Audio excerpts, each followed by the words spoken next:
there's a new inmate at the federal prison in Otisville, New York.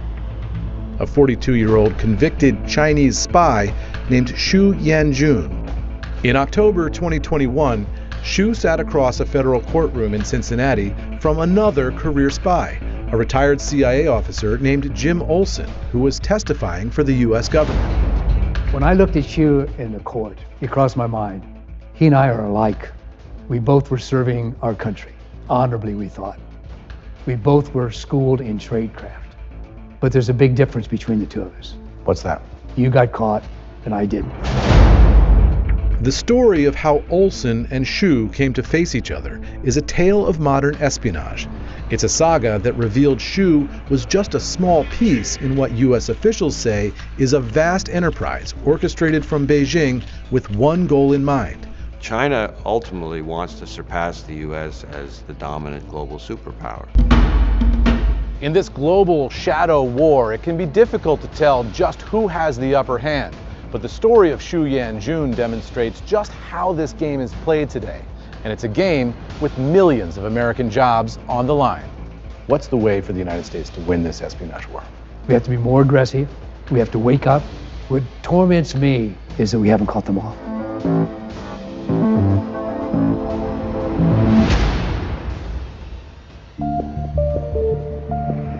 If catching spies is hard enough, prosecuting them is almost unheard of. In Cincinnati, Ohio, there are two U.S. attorneys who've done it, Tim Mangan and Emily Gladfelter. Their case started in 2017 when a GE aviation engineer, David Zhang, receives a seemingly innocuous message from a university official in Nanjing, China. The GE engineer gets an outreach over LinkedIn. How come he doesn't just delete it and think, oh, this is just spam? What triggers him responding to it? Well, it was an invitation to come speak at a university about his subject matter. So that's prestigious. I think he was flattered. And as it turned out, they were willing to fund the trip, and it's paying for a flight back to China. He was able to combine it with seeing his family. The university that invited the engineer focuses on aerospace science, and in 2017, Zhang is working on GE's newest jet engine, the GE9X, being built for Boeing's 777X. The GE engineer was one of less than 10 people on a team regarding this technology that they were working on. What was it that the Chinese were trying to get here? GE's engine fan blades are made of a composite material, which makes it very light, very strong. That gives it a tremendous advantage over competitors with respect to weight, fuel efficiency, and so forth. Other competitors have tried to develop this on their own, and some are getting close, but as far as engines that are up in the air right now, the only ones with a composite fan blade and a fan blade case are from GE. David Zhang declined our interview request, but prosecutors say that when he visits the university in Nanjing in June 2017, he's being assessed. During his trip, Zhang is introduced to a man who claims to be part of a local science and tech association. The alias he uses is Chu Wei, but it's Xu Yanjun, who works for the Ministry of State Security. It's essentially the main intelligence operation within the Republic of China. Xu Yanjun is a spy at the Ministry of State Security, or MSS. In the spring of 2017, Xu is 36 years old and a mid-level officer in one of its provincial bureaus. He attempts to recruit the GE engineer as an agent using techniques known as tradecraft. Jim Olson is a former chief of counterintelligence at the CIA. You have to pretend to be someone else. That's your cover.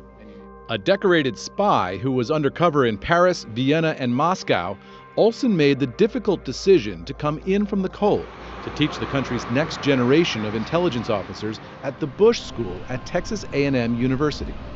As the prosecutor's expert witness on tradecraft, Olson says Xu Yanjun's wooing of the GE engineer was textbook. In LinkedIn, you're soliciting responses from prospective employers. And what the Chinese do is they respond. And they do it under the guise of something that is innocent sounding. Would you be available to come to China at our expense to do a guest lecture? It's above board, it's unclassified, all expenses paid. They wine them and dine them. They flatter them. So far, none of that sounds like spying. It's That not sounds spying like yet. networking. It's spying from the Chinese standpoint because they're sizing this person up. They've got designs on that person. They're not satisfied with an unclassified lecture. They want to get their hands on the goods. They want to get into the classified realm, into the trade secret realm. Prosecutors say that while the GE engineer tells his bosses he's going to visit his family, he leaves out one crucial bit, which is against company policy. He went on the trip and didn't tell the bosses that he was going to give this presentation. And that's what initially we were investigating. GE and law enforcement discovered the engineer had taken company material to China to help him prepare for the presentation. It was material so sensitive that you need a license to take it out of the country.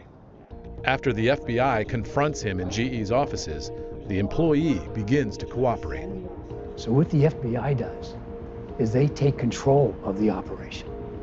They begin to respond as the employee to the emails and the phone calls that are coming in from the Chinese side. And it is a classic double agent operation. The FBI uses the GE engineer to connect with the man he met in China. Xu, sitting over in China, is encouraged because the communications that are coming back from the FBI, posing as the employee, are encouraging. So Xu thinks the GE engineer is a spy for China, He's moving in that direction. but he's actually a double agent working for the FBI. That's right. Xu begins testing the boundaries, sending detailed requests to the engineer to see what he'd be willing to fork over. One of the things that Zhu sent to the GE engineer was a shopping list of things that he was looking for. This was a list of things that he obviously had gotten from talking to other people in China, companies and government officials.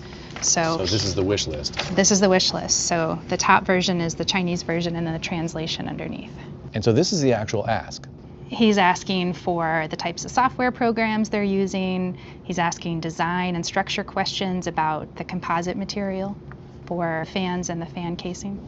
Was there a moment where you said, you know, we're over the hump here, we have plenty of evidence, we're going to be able to prosecute this case? To me, it was the request for the laptop directory.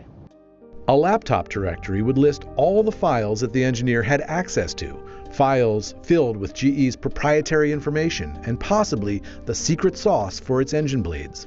He attaches instructions on exactly how Here's he how wants you him do to it. Yes. Step 1, create a notepad document. Step 2, open it and entering the following content.